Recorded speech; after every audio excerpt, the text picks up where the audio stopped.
Wow.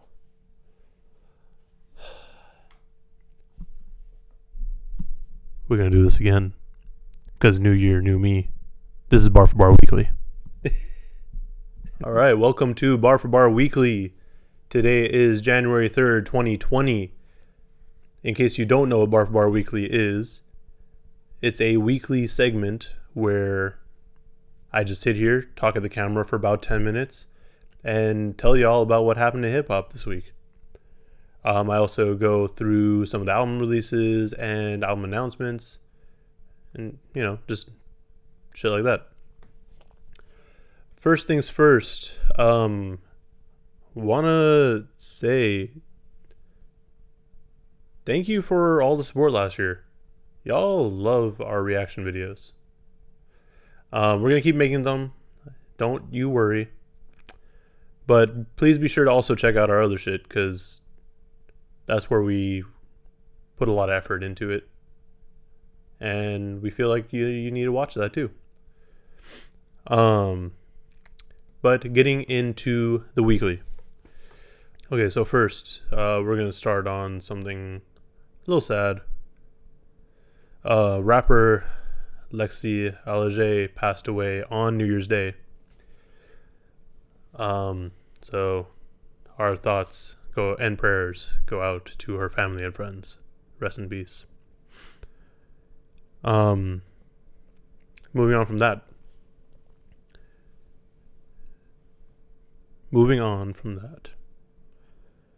Dilla has an uncle who owns a donut shop in Detroit called Dilla's Delights.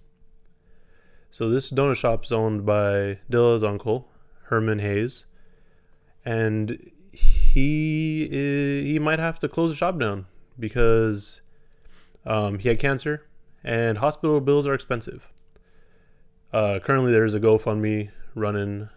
They've already met their goal of $15,000, but I'm sure any amount of money can help them. Especially because apparently this donut shop is really legit. A lot of the things I've seen that people are saying like it's hella good.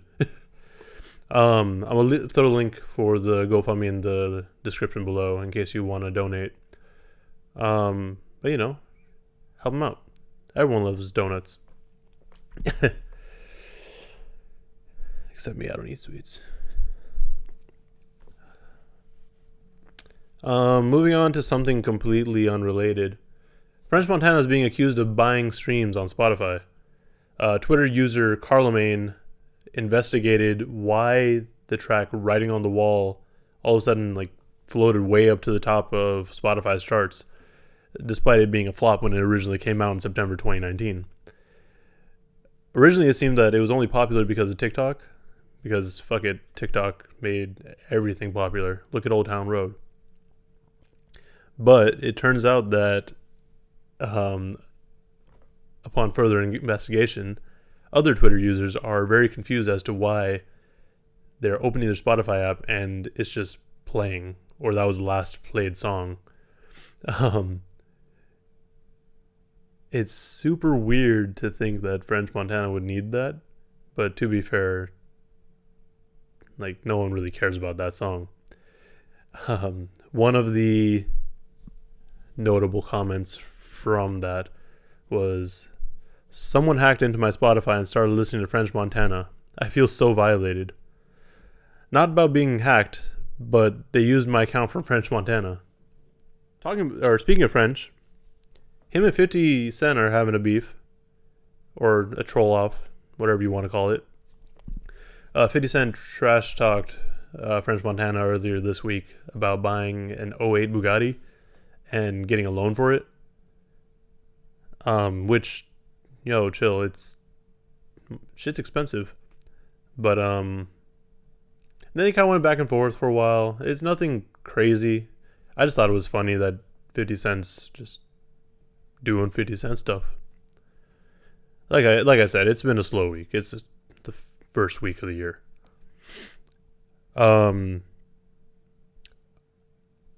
Also, the Kendrick Lamar EP just turned 10 years old. So shout out to that. That's most people's. Oh, that's some people's first introduction to Kendrick Lamar. A lot of people started from Section 80.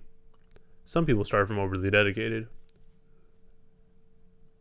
Very few from the Kendrick Lamar EP. No. Moving on to the biggest news story of the week.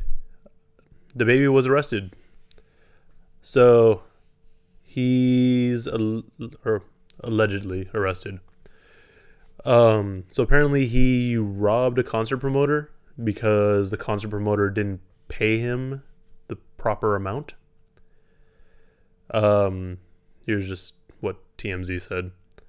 The victim in the alleged robbery is a concert promoter. We're told that he was meeting with DaBaby and his crew to pay for a gig, and the rapper believed the promoter shorted him by several $1,000s. As one source put it, things just went out of control. So DaBaby's been arrested for battery in his connection to the robbery. Allegedly, he robbed the victim of $80, a credit card, and then doused him in apple juice.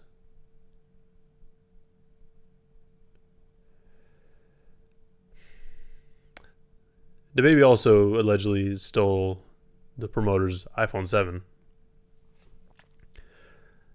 And then apparently a second victim was punched in the face. DaBaby's out here wilding out. Everything's alleged right now. We're not going to throw anyone under the bus for any of this. As far as announcements go, the only major album announcement that I came across was Mick Jenkins announced that his new album, The Circus, is coming January 10th. So that's next Friday. Thank God, because I was worried that January is going to be a dry month. That's the only thing I got for announcements, though. Even as far as releases go, this week was pretty light just because it's the new year. No one's really going to drop anything. The only notable thing that I saw that dropped was an album from Salam Remy titled Do It For The Culture, Volume 2. It features Nas, Amy Winehouse, Busta Rhymes, Joel Ortiz, and more. It's pretty solid so far from what I've listened to, but we'll give you more thoughts later on. Speaking of releases, a couple tracks that I want to talk about. So Reason dropped Flick It Up in, I want to say like a month ago. After that, he went to social media and was like, hey, Flick It Up contest, Flick It Up challenge. Do a fucking verse and we'll throw it on the remix. So that shit's finally out. The Flick It Up remix is featuring Boz, who's a well-established rapper, but it's also featuring two lesser-known artists, or unknown artists at this point, really, named Junie and Ja the Great. So definitely check it out. It's a solid-ass track, and both Junie and Ja the Great, they held their own. The other track that I wanted to talk about was from Sa Rock. She just dropped a freestyle titled Melanin Drip. It's produced by Soul Messiah. And if you don't know Sa Rock, you're sleeping, bro. We talked about her multiple times on the podcast and videos. Like, she's solid. Anyways, that's about all I got for y'all.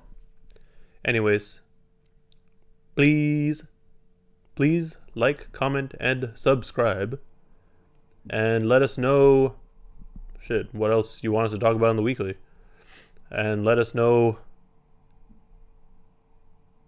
what your favorite bath salt is.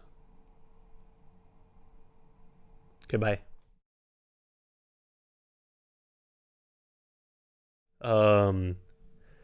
French Montana is being accused of buying streams on Spotify.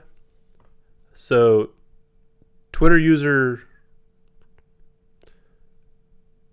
Carlemagne